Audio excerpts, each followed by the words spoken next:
Bismillahirrahmanirrahim. Assalamualaikum warahmatullahi wabarakatuh. Pertama-tama saya mengucapkan banyak terima kasih kepada Ibu Dr. Yusna Indarsi, SP, MP sebagai Ketua Penguji Seminar Proposal pada kali ini, di mana judul penelitian saya yaitu Persepsi Konsumen Terhadap Jamur Tiram di Kota Kendari, di mana penyusunnya yaitu saya sendiri Nurjana dengan stambuk D1A1-19-011 di bawah bimbingan Dr. Ilma Sari Mustakimarianse, SP, MP. Langsung saja untuk mempersingkat waktu, pada bab 1 di bagian latar belakang, sektor pertanian merupakan sektor yang memiliki peranan penting bagi perekonomian nasional. Sektor pertanian juga mampu memperoleh keuntungan yang menghasilkan devisa negara. Salah satu kategori tanaman yang memiliki peranan yang sangat penting, terutama dalam berbagai penyediaan kebutuhan manusia terhadap makanan, adalah sayuran. Salah satu jenis sayuran yang saat ini banyak diminati oleh masyarakat adalah jamur tiram. Hal yang menarik dari budidaya jamur adalah memiliki nilai ekonomis yang cerah karena tidak membutuhkan lahan yang luas. Selain itu, jamur tiram memiliki kandungan nutrisi yang sangat baik bagi kesehatan dan dipercaya mempunyai khasiat obat untuk menyembuhkan berbagai macam penyakit. Jamur tiram merupakan jenis sayuran yang paling unggul dibandingkan dengan sayuran lain karena kandungan gizinya yang sangat tinggi. Terdapat berbagai macam jenis jamur yang dapat dikonsumsi seperti jamur tiram putih, jamur tiram abu-abu, jamur tiram coklat, jamur tiram hitam, dan jamur tiram kuning. Kemudian rumusan masalah serta tujuan penelitian. Rumusan masalah terbagi menjadi dua. Yang pertama, bagaimana persepsi konsumen terhadap jamur tiram di Kota Kendari. 2. Bagaimana hubungan antara identitas konsumen dengan persepsi konsumen terhadap jamur tiram di Kota Kendari. Kemudian tujuan dari penelitian ini yaitu 1. Untuk mengetahui persepsi konsumen terhadap jamur tiram di Kota Kendari. Kemudian 2. Untuk mengetahui hubungan antara identitas konsumen dan persepsi konsumen terhadap jamur tiram di Kota Kendari. Kegunaan penelitian. Yang pertama, bagi peneliti adalah sebagai salah satu syarat utama untuk bisa lulus dari Fakultas Pertanian Universitas Halu Oleo, serta menambah pengetahuan dan pengalaman serta sebagai salah satu cara dalam menerapkan ilmu yang telah diperoleh. 2. Bagi peneliti lain sebagai referensi dan informasi dalam melakukan penelitian sejenis dan pengembangan lebih lanjut. 3. Bagi pemerintah dan instansi terkait, hasil penelitian diharapkan menjadi sumber pemikiran dan pertimbangan dalam penyusunan suatu kebijakan menyangkut usaha tanaman jamur tiram di Kota Kendari dapat membantu perekonomian daerah. Keempat, bagi pelaku pemasaran jamur tiram sebagai bahan informasi dan bahan pertimbangan sebagai usaha peningkatan keuntungan dan perbaikan sistem pemasaran sehingga mampu memberikan pendapatan yang lebih baik. Bagian bab 2 yaitu tinjauan pustaka, bagian kajian teori. A. Jamur tiram putih atau Pleurotus astreatus merupakan jenis jamur pangan dari kelompok Basidiomycota. Jamur tiram putih atau Pleurotus astreatus merupakan salah satu jamur kayu yang sangat baik untuk dikonsumsi manusia. Budidaya jamur tiram putih biasanya menggunakan media serbuk gergaji. Selain serbuk gergaji, ada beberapa media yang dapat digunakan untuk budidaya jamur tiram putih, antara lain substrat kayu, ampas tebu, atau sekam. Kemudian pembiakan jamur tiram putih biasanya menggunakan backlog yang di dalamnya sudah terdapat media dan nutrisi yang mendukung pertumbuhan jamur. B. Konsumen. Menurut Dewi, pada tahun 2013, konsumen adalah seseorang yang menggunakan produk dan jasa yang dipasarkan. Menurut Sumarwan pada tahun 2011 menyatakan perilaku konsumen atau customer behavior adalah kegiatan-kegiatan individu yang secara langsung terlibat dalam mendapatkan dan mempergunakan barang-barang dan jasa-jasa, termasuk di dalamnya proses pengambilan keputusan pada persiapan dan penentuan kegiatan-kegiatan tersebut. C. Persepsi. Sarlianto W. Sarwono pada tahun 2009 berpendapat bahwa persepsi secara umum merupakan proses perolehan, penafsiran, pemilihan, dan pengaturan informasi indrawi. Persepsi berlangsung pada saat seseorang menerima stimulus dari luar yang ditangkap oleh organ-organ bantunya yang kemudian masuk ke dalam otak.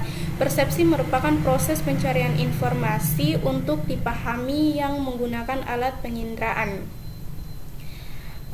Proses terbentuknya persepsi. Menurut Miftah Toha pada tahun 2003, proses terbentuknya persepsi dibagi menjadi 3, yaitu yang pertama stimulus rangsangan. Terjadinya persepsi diawali ketika seseorang dihadapkan pada suatu stimulus atau rangsangan yang hadir dari lingkungannya. Kemudian registrasi. Dalam proses registrasi, suatu gejala yang nampak adalah mekanisme fisik yang berupa penginderaan dan syarat seseorang berpengaruh melalui alat inderanya. Seseorang dapat mendengarkan atau melihat informasi yang terkini kepadanya, kemudian mendaftar semua informasi yang terkirim kepadanya tersebut. Yang ketiga adalah interpretasi. Interpretasi merupakan suatu aspek kognitif dari persepsi yang sangat penting, yaitu proses memberikan arti kepada stimulus yang diterimanya. Proses interpretasi tersebut tergantung pada cara pendalaman, motivasi, dan kepribadian seseorang.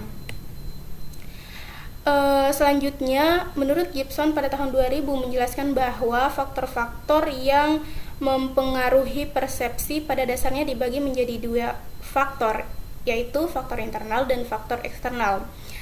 Faktor internal terbagi menjadi beberapa tahap. Yang pertama yaitu fisiologi, yaitu informasi masuk melalui alat indera. Selanjutnya, informasi yang diperoleh ini akan mempengaruhi dan melengkapi usaha untuk memberikan arti terhadap lingkungan sekitarnya.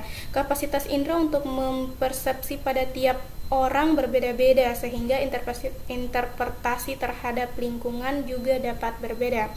Kemudian yang kedua yaitu perhatian, yaitu individu memerlukan sejumlah energi yang dikeluarkan untuk memperhatikan atau menginformasikan atau memfokuskan pada bentuk fisik dan fasilitas mental yang ada pada suatu objek.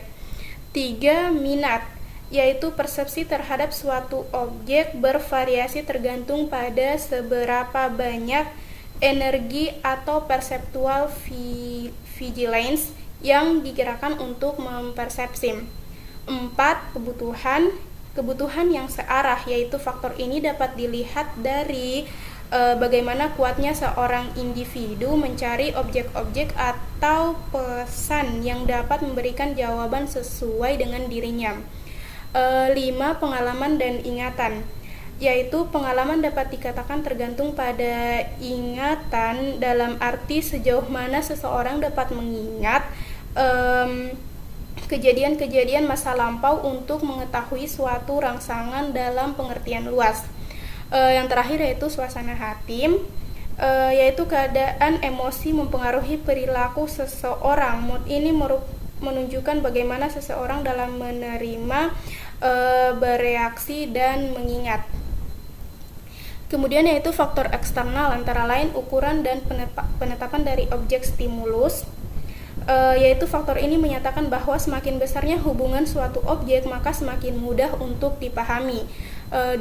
Warna dari objek, yaitu objek-objek yang mempunyai cahaya lebih banyak akan lebih mudah untuk dipahami dibandingkan dengan yang sedikit. Kemudian keunikan dan kekontrasan stimulus, yaitu stimulus luar yang penampilannya dengan latar belakang dan sekelilingnya yang sama sekali di luar sangkaan individu dan akan banyak menarik perhatian. Kemudian yang keempat yaitu intensitas dan kekuatan stimulus, yaitu stimulus dari luar akan memberikan makna lebih bila lebih sering diperhatikan jika dibandingkan dengan hanya sekali lihat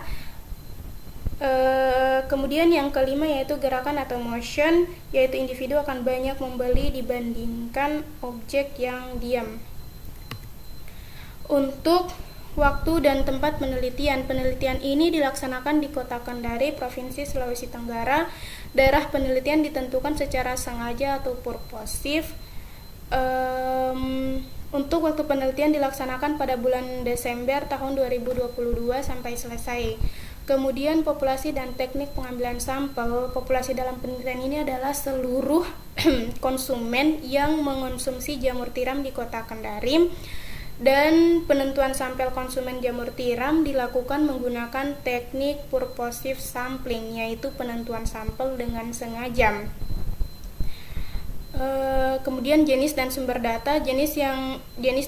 Sumber data yang digunakan dalam penelitian ini adalah terdiri dari data primer dan data sekunder. Untuk teknik pengumpulan data ada wawancara, observasi, survei, kuesioner, dan kepustakaan.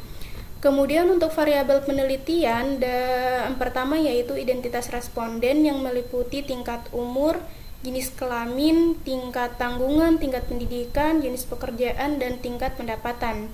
2. Persepsi masyarakat terhadap jamur tiram yang dilihat dari beberapa aspek berikut, yaitu kesadaran mengenai kesehatan, pengetahuan konsumen, keamanan pangan, kesadaran terhadap lingkungan, ketersediaan, dan harga.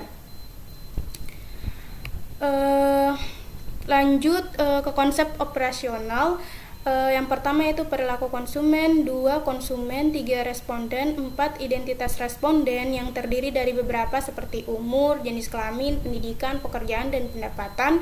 Kemudian 5 karakteristik persepsi masyarakat terhadap jamur tiram terdiri dari beberapa, yaitu kesadaran mengenai kesehatan, pengetahuan konsumen, keamanan pangan, kesadaran terhadap lingkungan, ketersediaan harga.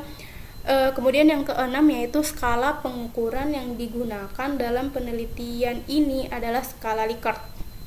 Kemudian untuk analisis data, untuk menjawab tujuan pertama, data akan dianalisis dengan statistik deskriptif atau presentase dan rata-rata atau scoring.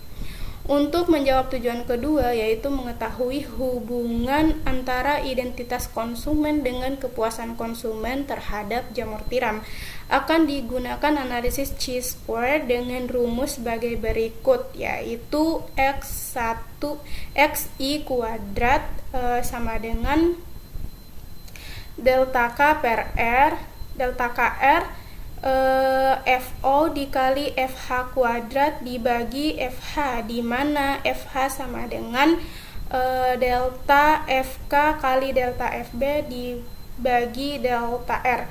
Keterangan yang pertama yaitu XI kuadrat adalah nilai chi-square, FO adalah frekuensi yang diselidiki atau diobservasi atau frekuensi empiris, FH adalah frekuensi yang diharapkan, delta FK adalah jumlah frekuensi pada kolom, dan delta FB adalah jumlah frekuensi pada baris, sedangkan delta T adalah jumlah keseluruhan baris atau kolom. Sekian presentasi dari saya. Apabila ada kesalahan mohon dimaafkan. Billahi taufiq wal hidayah. Wassalamualaikum warahmatullahi wabarakatuh.